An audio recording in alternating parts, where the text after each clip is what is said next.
इंसान और machine. Rahul sir अपने केबिन में बैठे हुए थे कि उनका खजांची अंदर आया और बोला, सर मुझे 2 दिन की छुट्टी चाहिए, मेरे लड़के की तबीयत खराब है। और ओहो, और अच्छा, राहुल सर ने उसकी बात काटते हुए कहा, तुम ये भी तो सोचो, अगर मैं सब वर्कर को ऐसे ही छुट्टी देने लगा तो ऑफिस कैसे चलेगा। सर प्लीज आपकी बहुत मेहरबानी होगी, सिर्फ 2 दिन की छुट्टी दे दें। जैसे बच्चा ठीक हो जाएगा मैं काम पे वापस आ जाऊंगा, खजांची ने गिड़गिड़ा के कहा। अगले दिन एक वर्कर और आया और छुट्टी मांगने लगा। सर मुझे 1 हफ्ते की छुट्टी चाहिए और कुछ एडवांस भी चाहिए, मेरी बेटी की शादी है। तुम छुट्टियां भी ले लो और एडवांस भी, अब जाओ, मुझे अकेला छोड़ दो, राहुल ने झुंझलाते हुए कहा। राहुल सर एक फर्म के मालिक हैं। कई लोग उनकी फर्म में काम करते हैं और अपना जीवन यापन करते हैं। वर्कर को रोज किसी ना किसी वजह से छुट्टी करना राहुल को पसंद नहीं था, क्योंकि इससे काम भी प्रभावित होता था। राहुल शाम को अपने घर आए, उनका बावर्ची रमेश खाना लगा रहा था। घर का काम रमेश ही संभालता था, क्योंकि राहुल की पत्नी का देहांत हो चुका था। उनका एक बेटा समीर है जो यूनिवर्सिटी में पढ़ता था। समीर आ गया क्या? उन्होंने रमेश से पूछा। जी छोटे साहब आ गए हैं, खाना खा चुके हैं, अभी अपने दोस्त के यहाँ गए हैं, आते होंगे। आज राहुल का मूड बहुत खराब था। उन्होंने अपने दोस्त अमरजीत के यहाँ फोन लगाया और अपनी सारी उलझन के बारे में उनको बताया।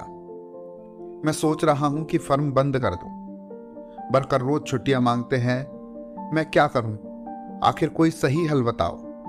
जबरदस्त हल है, तुम खुशी से झूम जाओगे।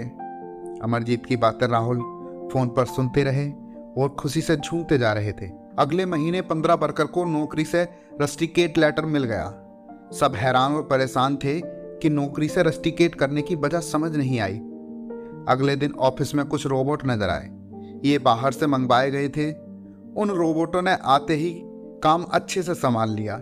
जो काम 5 आदमी कर रहे थे, एक रोबोट उसे भी कम समय में कर रहा था। वाह वाह, अब ये मशीनें इंसानों से बेहतर काम को अंजाम दे रही हैं, वो भी पूरे 24 घंटे, और उनको छुट्टी और तनख्वाह का कोई मसला नहीं है, और इस फर्म का बहुत सा पैसा बच जाएगा। राहुल खुशी से फूले नहीं समाये जा रहे थे। हालांकि मनुष्य की भावनाएं हैं और उनके साथ काम करना बेहतर अनुभव है। इंसान सिर्फ दिमाग से ही नहीं बल्कि अपने दिल से भी नियंत्रित होता है। मानव मस्तिष्क और हृदय निकटता से जुड़ा हुआ है, एक भावात्मक संपूर्ण बनाता है। अब फर्म का काम अच्छे से चल रहा था, कोई छुट्टी भी नहीं मांगता था, कहीं उसकी जगह रोबोट को न रख लिया जाए। इसी तरह कुछ साल गुजर गए और राहुल की फर्म बहुत आगे ऊंचाई पर पहुंच गई। कुछ साल गुजर गए थे।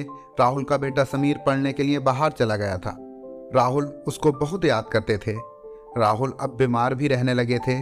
उनको बेटे की बहुत याद सताती थी। एक दिन उन्होंने समीर को मैसेज भेजा, प्यारे बेटे, अब मैं उम्र के उस हिस्से में हूं, मुझे ख्वाहिश होती है कि तुम मेरे पास हरदम रहो, मेरी बातें सुनो, मेरी तन्हाई दूर करो। उम्मीद है कि तुम मेरी बात समझ गए होगे।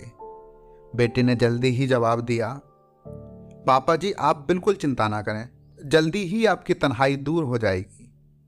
बेटे का जवाब पढ़कर राहुल बहुत खुश हुए और बेचैनी से समीर का इंतजार करने लगे। एक दिन भी गुजारना मुश्किल हो रहा था।